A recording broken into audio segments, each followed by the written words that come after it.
Hello दोस्तों, कैसे हैं आप लोग। आज के वीडियो में मैं आपको गोपाल जी के साथ में घटी एक सच्ची घटना सुनाने जा रहा हूँ। सो वीडियो को एंड तक ज़रूर सुनिएगा और ऐसे ही हॉरर और मिस्टीरियस कंटेंट रोज़ सुनने के लिए सब्सक्राइब कीजिए कार्तिक वन। और अब आगे की कहानी मैं आपको सुनाऊंगा गोपाल जी के पॉइंट ऑफ व्यू से। मेरा नाम गोपाल है। यह घटना मेरे साथ सन 2014 में घटी थी। इस घटना में मेरा सामना एक मिस्टीरियस शैडो से हो गया था। तो दरअसल हुआ ये था कि 2014 में मैं एकदम नया नया मामा बना था। मेरी एक बड़ी बहन थी जिसका नाम श्वेता था। उसकी एकदम नई नई बच्ची पैदा हुई थी और वो बच्ची बहुत ही क्यूट थी। और उस वक्त हम लोग हमारे गांव में रहते थे और हमारे जीजा जी जो थे वो किसी काम की वजह से शहर गए हुए थे। हमारे गांव वाले घर में मेरी मम्मी, मेरे पापा, मेरी बहन, मैं और मेरी वो प्यारी सी भांजी रहती थी। और हमारे गांव में यह मान्यता थी कि एकदम नई नवीली बच्चियां जो होती हैं उनके आसपास भूत प्रेत भटकते रहते हैं। इसलिए हम कभी भी उस बच्ची को हम अकेले नहीं छोड़ते थे, क्योंकि हमें डर लगता था कि शायद किसी भी वक्त कोई भी नेगेटिव एनर्जी उस बच्ची को नुकसान पहुंचा सकती है। लेकिन एक रात की बात है, मेरी बहन जो है उस बच्ची को अपना दूध पिला रही थी और मैं साइड में ही बैठा हुआ था और अपना फ़ोन को चला रहा था। पापा किसी काम की वजह से मार्केट गए हुए थे और मम्मी किचन में थी। तभी मम्मी ने मेरी बहन को आवाज़ दी और आवाज़ देकर किचन में बुलाया। मेरी बहन बच्ची को मेरे पास छोड़कर अंदर गई और अंदर से बहुत ही तेज़ी से भागते हुए वापस आई। मैंने उसको पूछा कि क्या हुआ है, तो उसने मुझे बताया कि मम्मी ने उसे आवाज़ दी ही नहीं थी।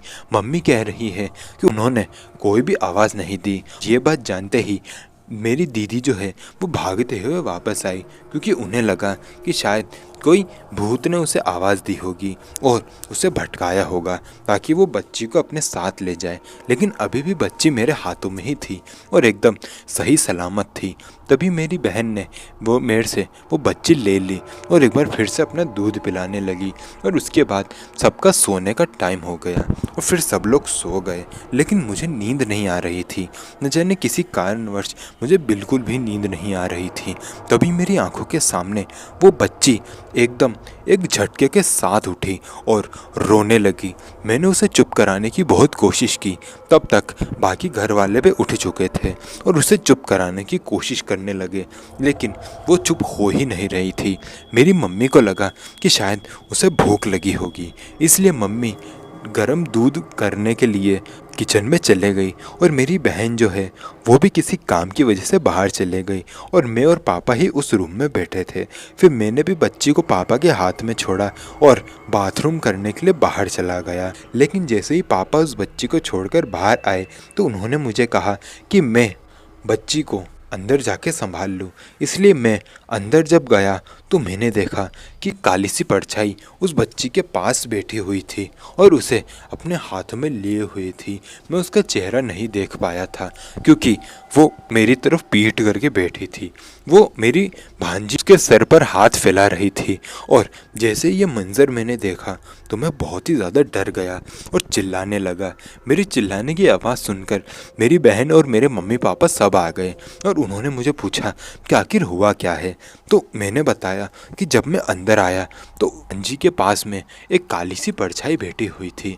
वो परछाई शायद एक औरत की परछाई थी जो कि मेरे आंखों के सामने ही एकदम गायब हो गई। उसके बाद अगली सुबह होते ही हमने एक पंडित जी को बुलाया और उन्होंने जैसे ही घर में एंटर किया तो वो समझ गए कि इस घर में एक अजीब सी रूह रहती है जो कि कहाँ से आई है इसके बारे में पंडित जी भी नहीं जानते। इसलिए पंडित जी ने कहा कि इस बच्ची को जल्द से जल्द इस घर से निकालना होगा और इसके असली घर यानी कि मेरे जीजा और मेरी दीदी के घर भेजना होगा, क्योंकि वो काली रूह उस बच्ची के पीछे पीछे यहाँ आ गई है। इसलिए हमने उसी दिन मेरी बहन को और उस बच्ची को जीजा जी के शहर वाले घर में भेज दिया। और उसके बाद मेरी भांजी की तबीयत भी धीरे धीरे ठीक होने लगी, क्योंकि जब तक वो हमारे घर में थी उसकी तबीयत खराब ही रहती थी। लेकिन धीरे धीरे करके सब कुछ ठीक हो गया।